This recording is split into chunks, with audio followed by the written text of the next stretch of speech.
In the summer of 1891, a reporter for the Dunkirk Observer described a skeleton unearthed from a burial mound near Chautauqua County.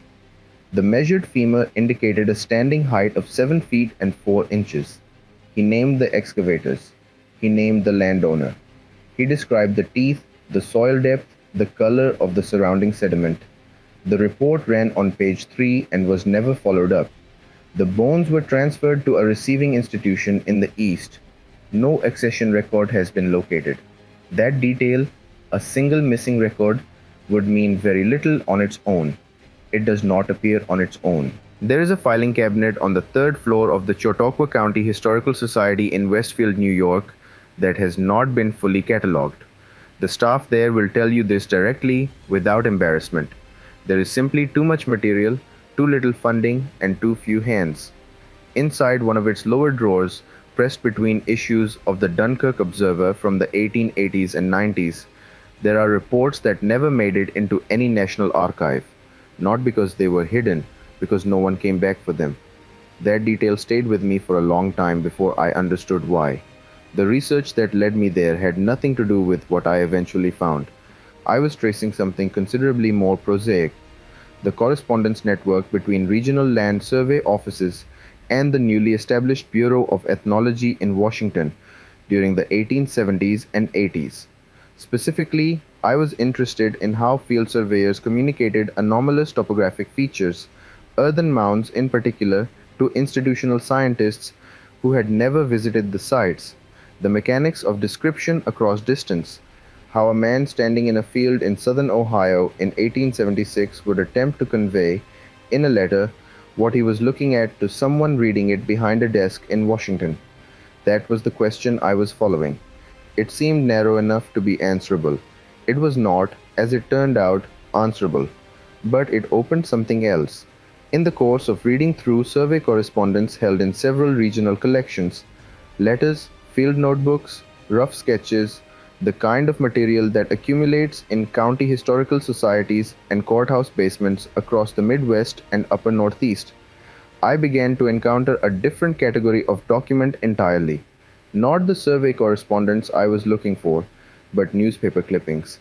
Single columns, sometimes half columns, tucked inside envelopes or folded between the pages of ledger books, as though someone had placed them there deliberately, or as though they had simply been traveling with the papers for so long that no one remembered they did not belong.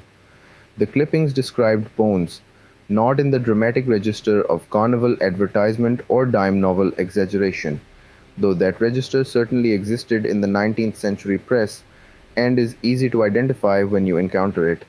These were different. They read like local news, which is what they were: items filed by county correspondents or local editors who were reporting on something that had happened nearby, and that they considered worth recording for the same reason they recorded courthouse proceedings or agricultural yields: a matter of local fact. The tone was direct. The details were specific: excavation site, county, sometimes the name of the landowner or the laborer who first broke ground, measurements given in feet and inches, observations about the condition of the remains, the depth of burial, the presence or absence of accompanying artifacts. What I was reading, in other words, were accounts that had the texture of documentation, not legend, not rumor. Print journalism filed by named correspondents, in newspapers with mastheads and publication dates. The Dunkirk Observer, Dunkirk, New York, carried two such items in the 1880s. The Worthington Advance, out of Worthington, Ohio, filed a report in 1882 that ran to nearly 400 words and named three individuals present at the excavation. The New York Times itself published at least four items between 1870 and 1912 that described skeletal finds from mound excavations in terms that, when measured against the surrounding local coverage, were difficult to attribute to simple editorial inflation. In each case, the item appeared once. There was no follow-up, no correction, no institutional response in print. That absence began to accumulate into something that could not be explained by the ordinary rhythms of a weekly or daily paper's attention span. Before the record closed on this period of American archaeology, and that is the only phrase that seems accurate for what happened between approximately 1870 and 1915. There were, by the most conservative count I have been able to assemble from regional archives and the secondary literature that touches on them, more than 100 individual newspaper reports describing skeletal remains of anomalous stature recovered from earthen mounds across at least 23 states. The counts vary depending on how strictly you define anomalous, and I want to be honest about that ambiguity. Some researchers have claimed figures considerably higher. The conservative figure, the one that survives scrutiny when you go back to the primary sources and verify that the reports exist and say what they are claimed to say, is somewhere above 100, possibly 130. The precise number is less important than the pattern. What the pattern shows is this: the reports are consistent in their specificity in a way that distinguishes them from the general run of 19th century journalistic exaggeration. They do not cluster in a single paper, a single region, or a single decade. They appear across a wide geographic range: Ohio, Illinois, Tennessee, Minnesota, Wisconsin, Indiana, New York, Virginia, the Carolinas, and across a span of roughly 4 decades. The reporters describing these finds did not appear to be reading each other. They were not repeating a circulating wire story. The details do not match in the way that copied accounts match. They diverge in the way that independent observations of the same class of phenomenon diverge. That convergence of independent specificity is one of the things that nagged at the small group of early 20th century researchers who tried to take these reports seriously. Several of them wrote to Washington. The correspondence is partially preserved in regional collections, though the replies are largely absent. A compiler working in the 1910s, who had spent the better part of a decade collecting newspaper accounts from county historical societies across the Midwest, wrote 3 letters to the Smithsonian Institution Bureau of Ethnology asking whether the Bureau held any cataloged specimens that corresponded to the dimensional descriptions in the newspaper record. The letters exist. They are held in a small historical collection in central Ohio. The Bureau's replies, if any were sent, are not with them. That gap, the letter that went out and the silence that came back, is not itself evidence of anything. Letters went unanswered in bureaucratic Washington for reasons that had nothing to do with their subject matter. Files were maintained unevenly, personnel changed, institutional priorities shifted. There are 100 ordinary explanations for why 3 letters from a private researcher in Ohio did not produce a documented reply from a federal bureau in the 1910s. The question is not whether any single absence can be explained. It is whether the accumulation of absences begins to describe a shape. The compiler's name was Harlan B. Wentworth, and he was not by any measure a fringe figure. He had corresponded with county surveyors, university archaeologists, and local historical society directors across 7 states. He held a position with the Regional Antiquarian Society in Columbus, Ohio for more than 20 years. He was not credulous. The collection he assembled distinguished carefully between reports he considered reliable and those he found suspect, and his annotations show a consistent effort to verify details against independent sources. A man born in 1853 in Delaware County, Ohio, who lived to 71, was professionally active during exactly the period when the newspaper record he was trying to document was being produced. He was not reconstructing something ancient. He was chasing something that had happened, in many cases, within living memory of people he could have interviewed. What he found, and what he could not reconcile, was not the newspaper reports themselves. Those he had. What he could not find was any trace of where the physical evidence had gone. The Smithsonian Institution Bureau of Ethnology was established by an Act of Congress in 1879, funded initially through the Geographical and Geological Survey appropriations, and charged with a mandate that was, on its face, straightforward: the systematic study of the native peoples of North America, their languages, their material culture, their earthworks. Its first director was John Wesley Powell, born 1834 in Mount Morris, New York, a man who had lost his right arm at Shiloh and subsequently mapped the Colorado River by boat, and who brought to the Bureau the same methodical attention to physical evidence that had kept him alive in the field.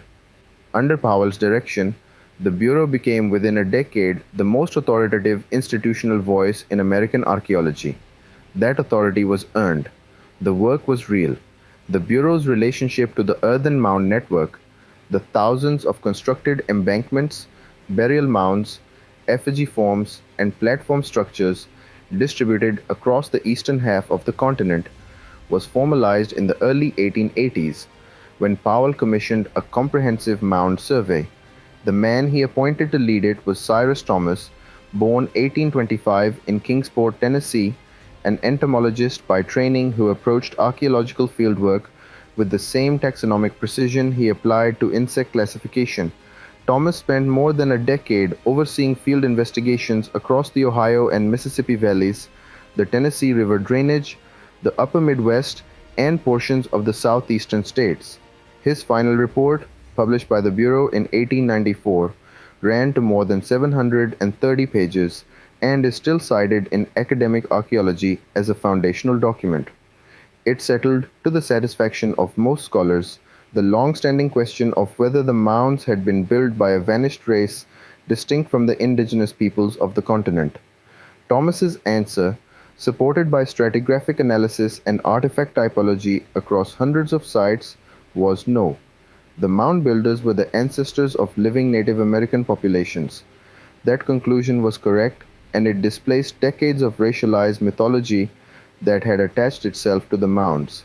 That is the official history. It is well documented, it is accurate as far as it goes, and it represents a genuine contribution to American scientific understanding. What it does not address, what the Thomas Report does not address, what the Bureau's published record does not address, what the condensed summaries circulated to state geological surveys and popular science publications do not address, is a specific and recurring category of find that appears consistently in the field correspondence and local newspaper record from roughly 1870 onward, and that had not, by the time the Thomas Report was published, been satisfactorily explained or dismissed. It had simply been set to one side. Before the record closed on this period, before the institutional framework that the Bureau represented became the sole lens through which mound findings were processed and reported, there was a window of roughly 4 decades during which local observers, surveyors, farmers, newspaper correspondents, county historians, amateur antiquarians were filing their own accounts of what they found. Those accounts entered the newspaper record without institutional mediation, and in that unmediated record, the specific category of find that the Bureau's published outputs declined to address appears with a consistency that is difficult to attribute to coincidence. The over 100 reports I traced across 23 states share several features beyond their geographic distribution. They use a specific vocabulary of measurement and observation that suggests the reporters were trained to note particular physical details, or, alternatively, that the details themselves were sufficiently consistent across sites that independent reporters naturally reached for the same descriptive terms. The remains described are almost always found in burial contexts within or beneath mound structures, not in surface deposits or disturbed soil.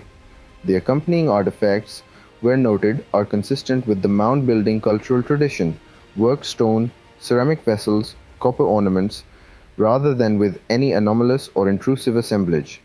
The reporters, in most cases, note the depth of burial, the orientation of the body, the condition of the bone, and the presence or absence of associated grave goods with the same matter-of-fact register they use to describe any other local event.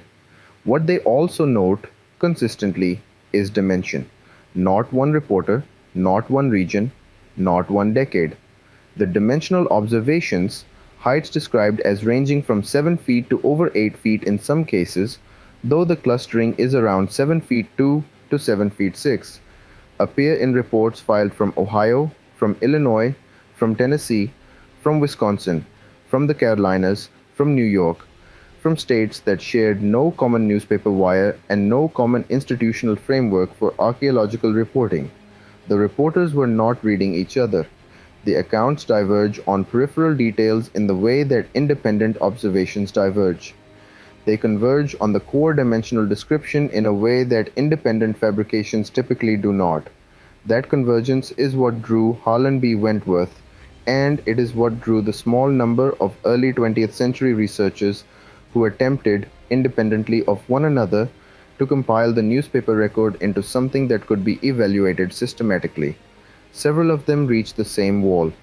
The newspapers existed, the reports existed, the physical specimens the reports described, the bones, the skulls, the skeletal assemblages that reporters said had been removed from mound sites and forwarded to county historical societies, to state geological survey offices, to the Bureau of Ethnology in Washington, were in most cases unaccountable for, not lost in any documented sense, not destroyed by any recorded event, simply absent from the institutional record that should have received them.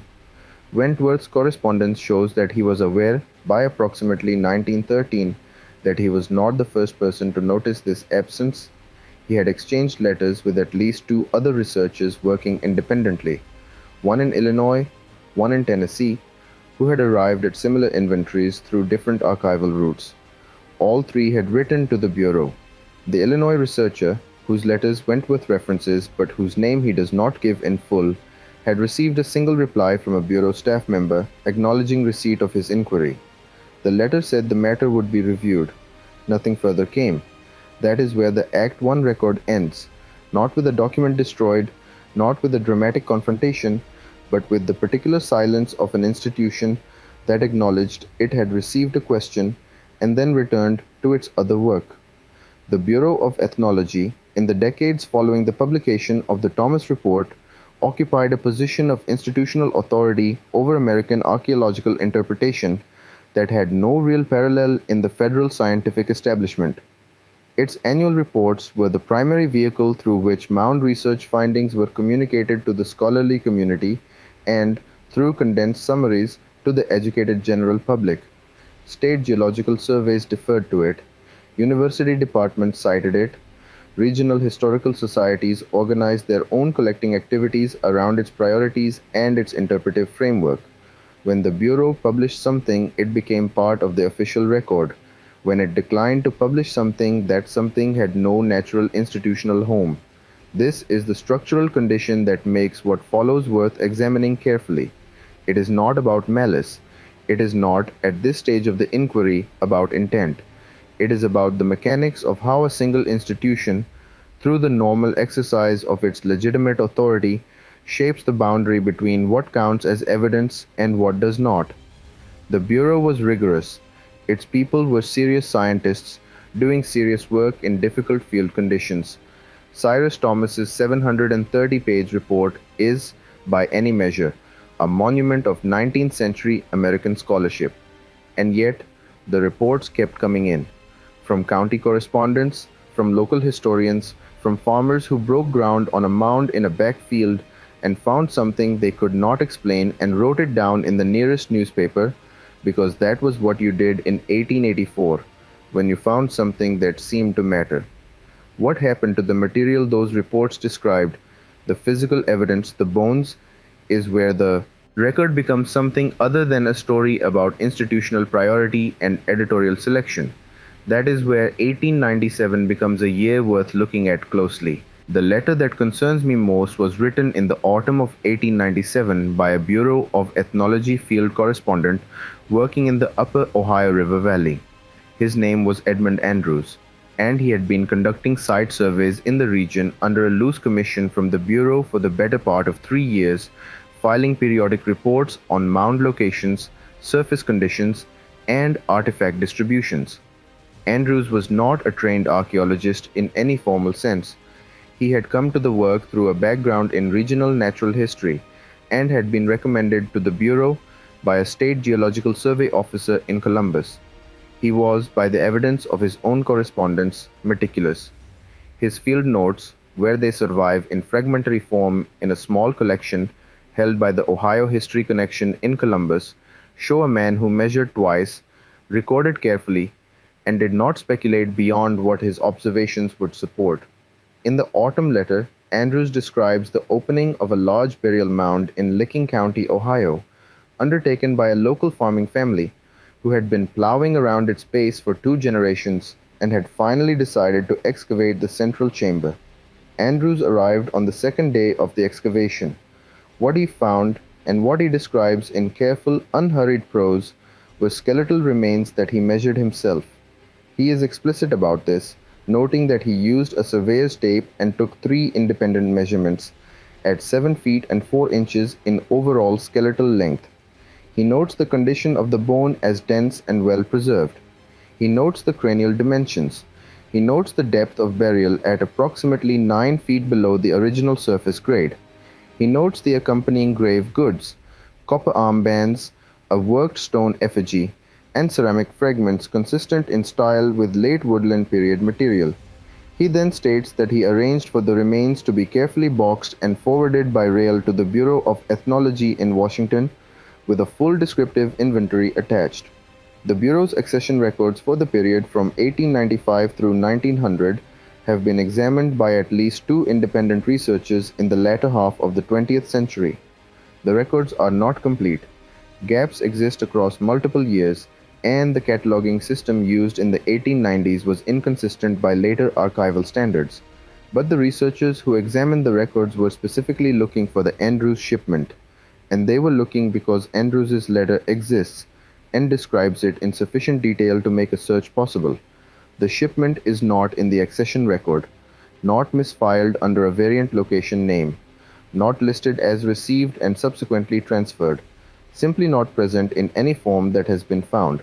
The official explanation for this category of absence, and it is an explanation that deserves to be considered seriously, because it applies legitimately to a significant number of cases, is repatriation and reburial. Beginning in the 1980s and codified formally by the Native American Graves Protection and Repatriation Act of 1990, federal institutions including the Smithsonian were required to inventory human remains in their collections and work with tribal nations toward the return and reburial of ancestral materials. This process resulted in the transfer of a very large number of skeletal specimens out of institutional collections and into tribal custody for reburial. The Smithsonian's National Museum of Natural History alone repatriated thousands of individuals in the decades following the Act's passage. The repatriation process was real, it was legally mandated, and it produced exactly the kind of gaps in accession records that a researcher looking for a specific specimen might encounter. That explanation accounts for a great deal. It does not account for the Andrews shipment or for the specific category of anomalous dimension specimens that appear in the pre-1900 newspaper record. The repatriation process, for all its scale, was documented. Tribal requests were filed. Transfer records were created. Reburial sites, in most cases, were identified and recorded. The process was not invisible. When a specimen was repatriated under the 1990 Act or its predecessors, a paper trail was generated, not always complete, not always easy to find, but present in some form in the institutional record. For the category of specimens that Andrews and reporters like him described in the 1880s and 1890s, no such paper trail has been located, not the requests, not the transfer records, not the reburial sites. The specimens appear in the incoming correspondence and then do not appear in the catalog, and there is no documented mechanism connecting those two absences. The timeline compounds the problem. The Andrews shipment was forwarded in 1897. The formal repatriation framework did not exist until 93 years later. There were informal processes before that. The Bureau occasionally returned materials to tribal representatives who requested them, and this practice, while undocumented by later standards, did occur. But the informal repatriation practice, such as it was, typically involved surface collected artifacts and recently excavated materials, not specimens that had arrived at the Bureau years or decades earlier. The gap between what Andrews sent and what the catalog shows cannot be closed by the repatriation explanation without postulating a process that left no documentation of any kind, no request, no authorization, no transfer, no recipient. This is the detail that a researcher named Warren K. Moorhead flagged in his own review of Bureau accession practices, conducted in the early 1900s as part of his broader work on Ohio Valley archaeology. Moorhead, born 1866 in Sibling, Ohio, was one of the most prolific field archaeologists of his generation, having directed excavations at Fort Ancient, Hopewell, and dozens of smaller sites across the Midwest. He was not an outsider or a critic of the institutional establishment. He was part of it, collaborating with the Bureau on multiple projects and publishing extensively in journals that the Bureau itself sponsored. When Moorhead noted, in correspondence and in marginal annotations on his own copies of Bureau reports, that certain categories of specimens appeared in field records but not in central accession catalogs, he was doing so from inside the system, not from outside it. His observation was not an accusation. It was a discrepancy he noted and apparently expected would be resolved through further inquiry. The inquiry, as far as the available record shows, was never completed. Before the record closed on the 1890s, before the period when field correspondence was still being generated by independent observers like Andrews, before the Bureau's consolidation of interpretive authority had reduced the flow of unmediated local reports to a trickle, the accession gap was not an isolated anomaly. Moorhead's annotations reference at least four other specimen categories that follow the same pattern, described in incoming field correspondence, absent from the central catalogue with no documented disposition. The four cases span three states and cover a period from 1888 to 1902, not one site, not one correspondent, not one year. What happened to those boxes after they left Licking County on a rail freight car in the autumn of 1897, after they were packed and labeled and sent to an institution that had every procedural reason to receive and catalog them, is a question the Bureau's own records do not answer. The investigation, such as it was, never determined what became of them. That formulation is not rhetorical. There is no record of an investigation. There is only the letter that describes the shipment and the catalog that does not record its arrival, and the space between those two documents where the answer would be if it existed. What exists instead is a pattern, and a pattern requires more than one thread to become visible. The pattern requires more than one document to become visible.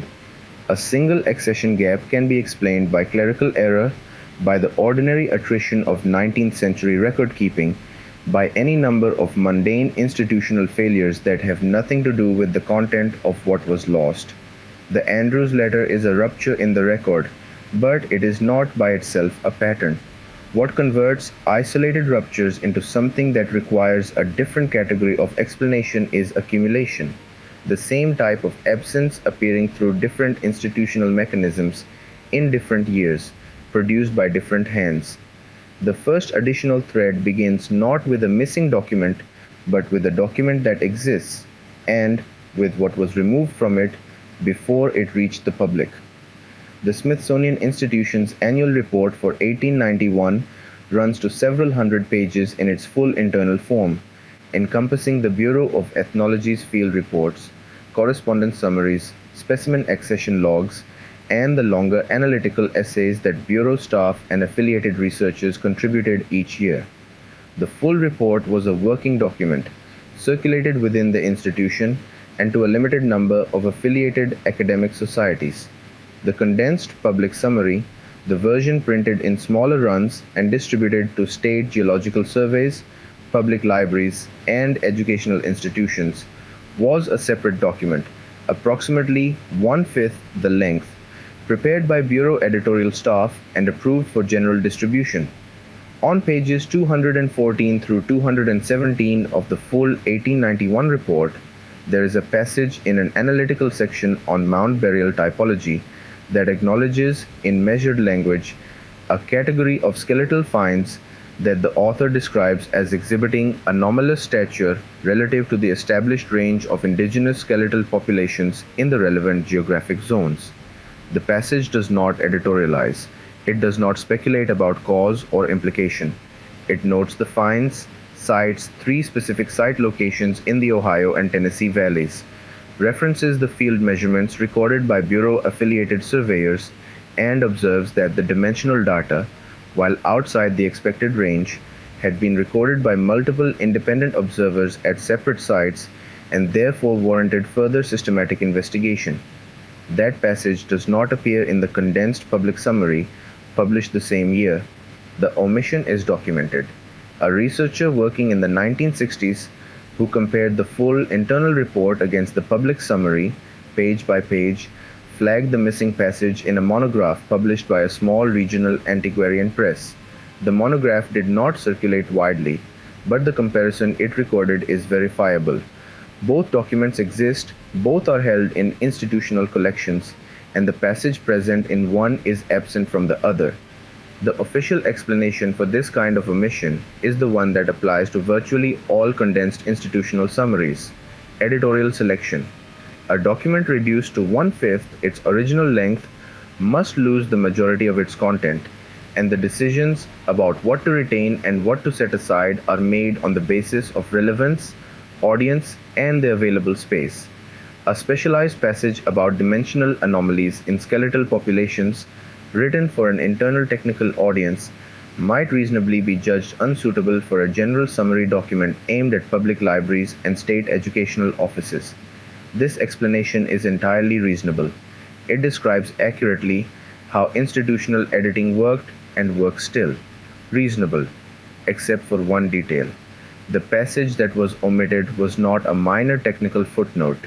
It was a call for further systematic investigation, an explicit acknowledgement by Bureau staff that an anomaly had been observed across multiple sites and multiple independent observers, and that the anomaly was sufficiently consistent to warrant organized follow-up.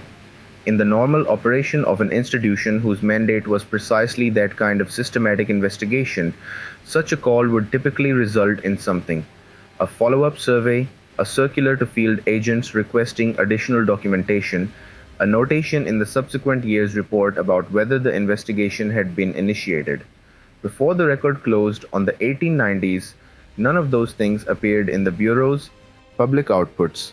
The passage was omitted from the summary, and the follow-up it proposed was not, in any document that has been located, initiated. That is thread 1. A passage removed and a follow-up that did not come. Thread 2 operates at the state level, through a different institutional mechanism, and produces the same result by a different route. Ohio State Archaeological Survey produced a series of field reports beginning in the early 1880s, when the state legislature allocated modest funding for the systematic documentation of earthen mounds across the state's river valleys. The field notes from the surveys conducted between 1883 and 1886 are held in fragmented form in several repositories. The Ohio History Connection, a small collection at the Western Reserve Historical Society in Cleveland, and at least one county-level historical society in the Muskingum Valley. The notes are handwritten, sometimes barely legible, and organized by site location rather than by date or observer. They are the raw product of fieldwork: measurements taken on site, sketches made in the field, observations recorded before they had been processed through any institutional framework. Within those field notes, measurements of skeletal remains from mound burial contexts appear with some regularity. Most fall within the range that would be expected for late woodland and Hopewell period populations, 5 feet 4 inches to 5 feet 10 inches, with occasional individuals reaching 6 feet. These measurements align with what the physical anthropology literature of the period and subsequently has established as the typical stature range for these populations. They appear to have been recorded accurately, and they produce no anomaly.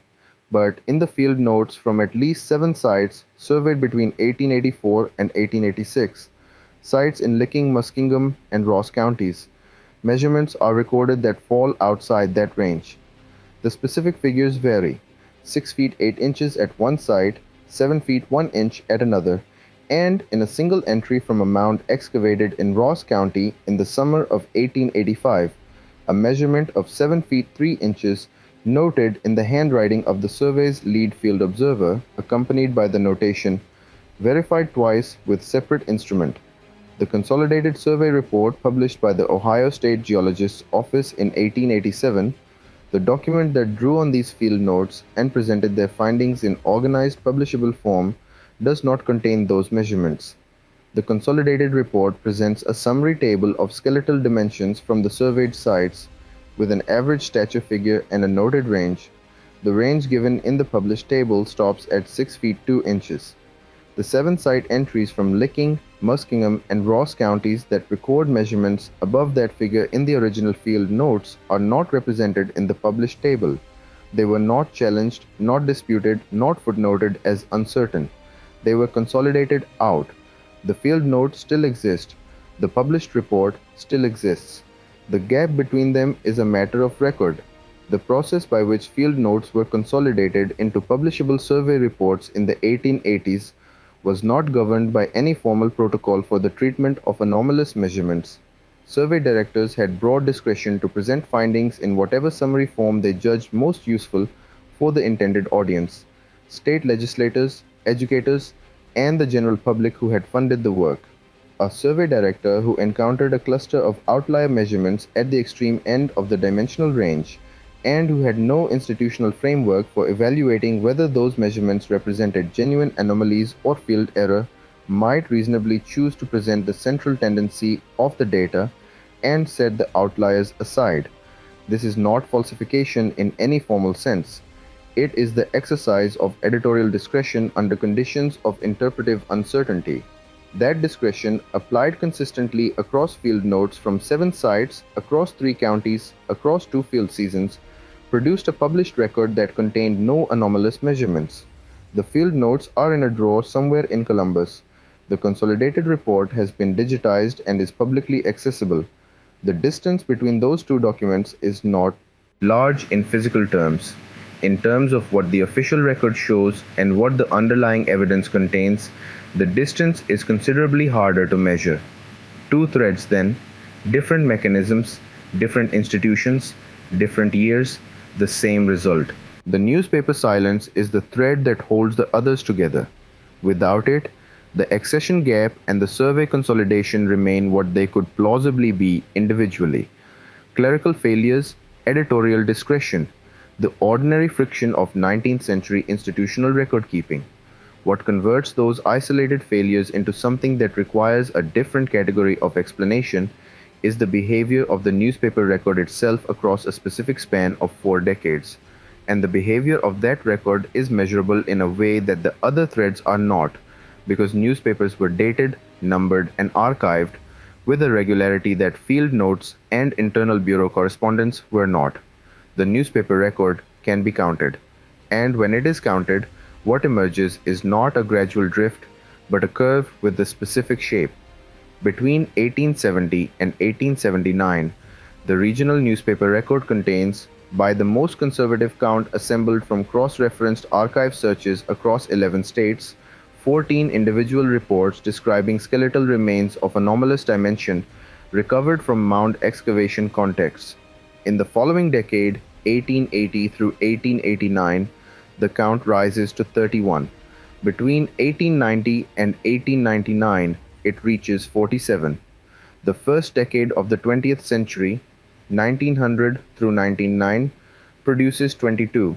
Between 1910 and 1915, the count falls to 3. After 1915, it falls to effectively 0 for the category of report that had been generating the pattern, the local correspondent filing a matter-of-fact account of what a farmer or surveyor found in a mound on their property, not a gradual decline, a curve that rises, peaks, and then collapses within a specific 5-year window. The mound excavations did not stop. That is what makes the shape of the curve significant. The Smithsonian's own field report summaries document continued mound investigation activity through the 1910s and 20s, with particular concentration in the Ohio and Mississippi valleys. Private collectors, amateur antiquarians, and land clearing operations were encountering mound contexts throughout this period and beyond. The raw material that had generated the newspaper reports, the physical encounters between excavators and burial mounds, did not disappear. What disappeared was the reporting format that had made those encounters visible in the regional press. That disappearance coincides with something specific. It coincides with the consolidation of the Smithsonian Bureau of Ethnology as the sole recognized institutional authority on mound interpretation, and with the gradual filtering of all significant archaeological finds through the Bureau's reporting framework. This consolidation did not happen through any single policy decision. It accumulated across the 1890s and early 1900s through a series of mechanisms that each had independent, legitimate justifications: the Bureau's publication record, its affiliation with university departments, its relationships with state geological survey offices, its role in training a generation of field archaeologists who understood the Bureau's interpretive framework as the baseline against which all other findings were measured. Before the record closed on the era of unmediated local reporting, a county newspaper correspondent who witnessed a mound excavation could file his observations directly to the reading public without passing through any institutional filter. He was not an archaeologist. He was not subject to any professional code that required him to reconcile his measurements with established population stature data. He wrote down what he saw in the units he used for everything else, and his editor published it because it was local news. After the record closed, after the Bureau's authority had become the standard to which any serious report was expected to conform, the same correspondent faced a different situation. His measurements, if anomalous, would require institutional validation that he had no mechanism to obtain. Without that validation, the report would be treated as either an error or a curiosity, not a documented find. The newspaper correspondent did not disappear. The reporting format that had permitted his unmediated observations to enter the permanent record did disappear. And those are not the same thing. This is thread 3, and it requires the same treatment the other threads required. The official explanation stated fairly before the detail that complicates it is introduced. The official explanation for the newspaper silence is simple: journalism professionalized. The 1870s and 80s were the era of the country correspondent, the local editor-printer who filled column inches with whatever was at hand. By the 1910s, wire services, professional journalism standards, and the broader industrialization of the press had changed what counted as a publishable report. Anomalous dimensional claims without institutional backing did not meet the rising standard. They were edited out or never filed. This explanation is entirely reasonable. It describes a real process that genuinely occurred, and it accounts for a significant portion of the drop in anomalous reports after 1910. Reasonable, except that journalism professionalization does not explain the shape of the curve. Professionalization was a gradual process, not a 5-year cliff. The curve in the newspaper record does not look like a gradual filtering effect.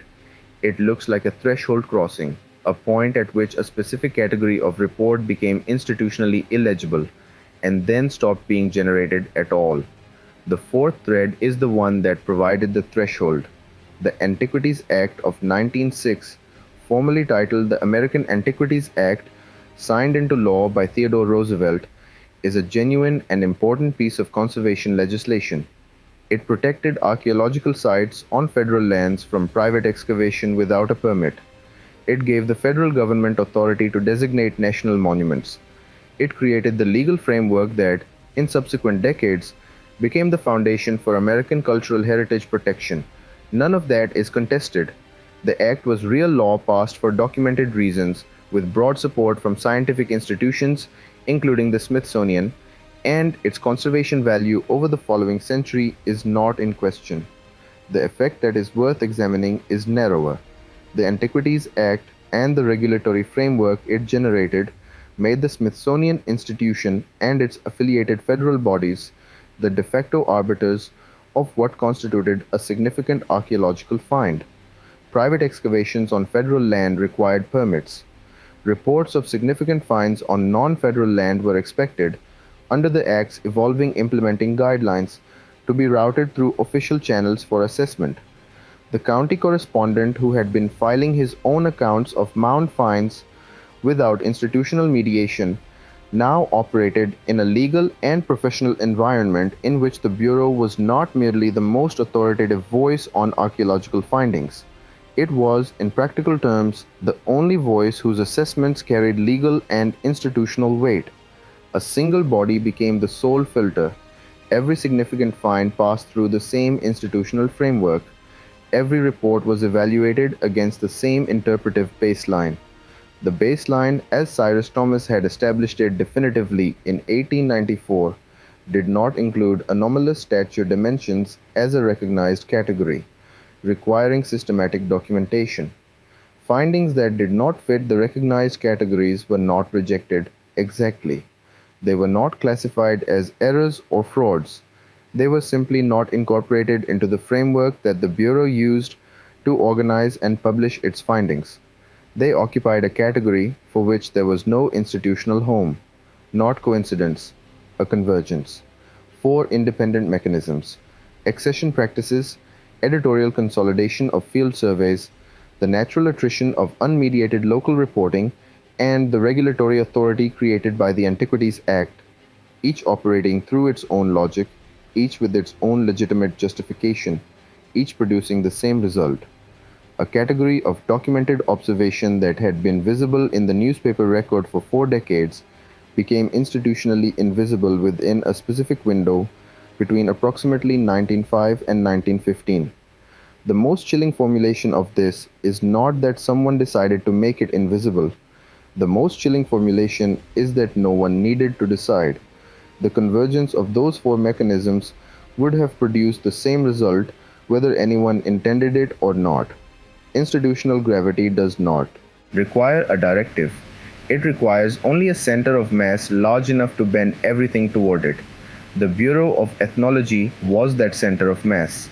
The bending was a consequence of its own legitimate authority, not of any documented plan to suppress a specific category of find. The question of intent can be left open, because the pattern does not depend on it. The pattern exists whether the intent was present or absent. What the pattern cannot answer, what it points toward without resolving, is the question of what the people inside the institution knew and when they knew it. That question lives in a different category of evidence entirely. It lives with the people who sent letters to Washington and waited for replies that did not come. The man who spent the longest time trying to close the gap between what the newspaper record showed and what the institutional record acknowledged was not a scientist. He was a county historian. His name was Cornelius A. Holbrook, born 1849 in Granville, Ohio. A man who had worked as a land surveyor in his 20s and early 30s before taking an unpaid position as the curator of the Licking County Historical Society in the mid 1880s. He held that position for 31 years. He was not credulous.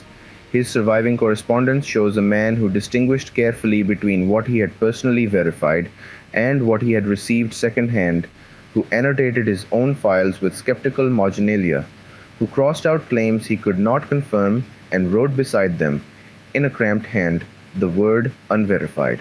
He was, by every measure available to us, a careful and honest recorder of local history. Holbrook wrote to the Smithsonian Institution Bureau of Ethnology on 7 separate occasions between 1889 and 1911. The letters exist. They are held in a private collection in Granville, Ohio, and portions of them were transcribed in a 1980s local history monograph that had a print run of approximately 300 copies. In the letters, Holbrook describes specific finds from Licking County mound excavations, finds he had personally documented, in some cases witnessed, and in several cases arranged to have measured by independent observers. He asks, in careful and respectful language, whether the Bureau holds any catalogued specimens corresponding to the descriptions he provides. He asks whether the dimensional data he has accumulated from county excavations, data he encloses in summary tables, written in the same cramped hand as his marginal annotations, corresponds to anything in the Bureau's central records. Of the 7 letters, one received a reply. The reply, dated sometime in the spring of 1901, acknowledged receipt of Holbrook's most recent inquiry, and stated that the matter would be referred to the appropriate division for review. Nothing further came. The remaining 6 letters, spanning 22 years of correspondence, generated no documented response of any kind. Holbrook, born in 1849, lived to 73. He was still writing to Washington in 1911, which means he spent the better part of his adult professional life sending careful, documented inquiries into a silence that never broke. His letters are in a file box in Grenville. The Bureau's replies, for all but one, are not with them. Before arriving at what this silence means, it is worth addressing directly the explanation that any careful historian must raise. The explanation that does not require institutional pattern or deliberate omission to account for what the record shows. 19th century journalists did exaggerate. This is documented and well established. The culture of the county correspondent in the 1870s and 80s operated under no professional standard that would have penalized a reporter for adding 2 inches to a dimensional description or for rounding a measurement upward because a larger figure made for a more compelling item. A skeleton that measured 6 feet 2 inches in situ, already above the average for the period, could travel through a reporter's prose and arrive at 7 feet without any conscious intent to deceive. The reporter believed he was conveying the essential truth of what he had seen. The precise figure was secondary to the impression. This explanation accounts for a portion of the newspaper record, possibly a significant portion. It has never been proven that any specific report was inflated in this way because the specimens the reports described are, in most cases, not available for comparison. But the inflation mechanism was real. It was documented in the journalistic practices of the period, and anyone who dismisses it entirely has not read the secondary literature on 19th century American newspaper culture with sufficient care. What it cannot account for is the institutional behavior. Journalistic inflation explains why some reports may have overstated their measurements. It does not explain why the Bureau of Ethnology, upon receiving field correspondence describing anomalous finds, produced no systematic follow-up. It does not explain why the 1891 annual report passage calling for further investigation was omitted from the public summary. It does not explain why the Ohio State Survey field notes from 1885 contain measurements that the consolidated report of 1887 does not. It does not explain the Andrews accession gap of 1897 or the Wentworth correspondence that generated no documented reply, or the 7 letters from Cornelius Holbrook that disappeared into an institutional silence so complete it left no trace of its own mechanism. Journalistic inflation explains the witnesses. It does not explain the institution. What survives in the physical sense, what can be located today in specific repositories in specific conditions, is less than what was generated and considerably more than nothing. The original print runs of several newspapers that carried anomalous stature reports are still held in regional archives. The Worthington Advance issues from the 1880s are held in the collections of the Ohio History Connection in Columbus, in bound volumes that have not been fully digitized. The Dunkirk Observer issues from the same period exist in the Chautauqua County Historical Society in Westfield, New York, in the uncatalogued filing cabinet. That is where this account began. The words are still there in ink on paper that has gone brittle at the edges, in type that was set by hand by someone who believed he was recording something worth preserving. There is a photograph. It is held in a small county historical society in Ross County, Ohio, and it was taken sometime in the 1890s. The precise date is not recorded in the society's catalog, which lists it simply as an excavation photograph from an unspecified mound site. The photograph shows, in the manner of all photographs from that period, a scene of considerable visual density. Several men standing around what appears to be an open excavation, the walls of the cut visible behind them, the soil dark and stratified. In the foreground, partially obscured by the standing figures, there are skeletal remains laid out on the ground. The photograph cannot prove dimensional anomaly. Photographs from this period do not carry enough resolution or enough spatial reference to support precise measurement claims. What the photograph proves is narrower and in some ways more important: that remains were excavated, that they were considered worth documenting, and that someone brought a camera.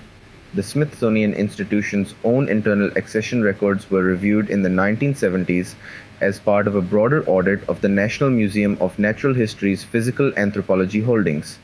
The audit, conducted over approximately 2 years, identified a category of pre-1900 skeletal accessions for which intake documentation was either absent or incomplete, meaning specimens that appeared to have arrived at the museum but for which no corresponding intake record could be located. The audit report, a working document rather than a published finding, noted this category without resolving it. The specimens were present or had been present without the paper trail that should have accompanied them. The audit did not determine how many specimens fell into this category, or from which field agents or regional correspondents they had arrived, or what had become of those for which no current location could be established. The investigation never determined what had become of them. The filing cabinets are still in the basements, in Westfield, in Columbus, in Granville, in small county courthouses and historical society reading rooms across Ohio and Illinois and Tennessee and a dozen other states. The original documents sit in acid-free folders or in folders that are not acid-free, in drawers that are catalogued and drawers that are not, waiting for the kind of systematic attention that would require funding and personnel and the institutional will to treat the unmediated local record as something worth reading on its own terms rather than through the framework that was built, over 4 decades before the record closed, to make certain categories of observation invisible. The bones that Cornelius Holbrook documented in Licking County, that Edmund Andrews measured twice with a surveyor's tape, that a Ross County photographer thought worth recording in an 1890s summer, those bones went somewhere.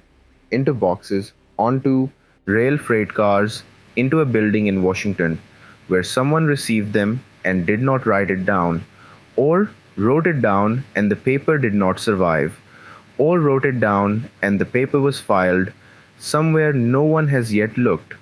Which of those is true is not a question the available record can answer. That is what the available record can tell us about what it cannot tell us.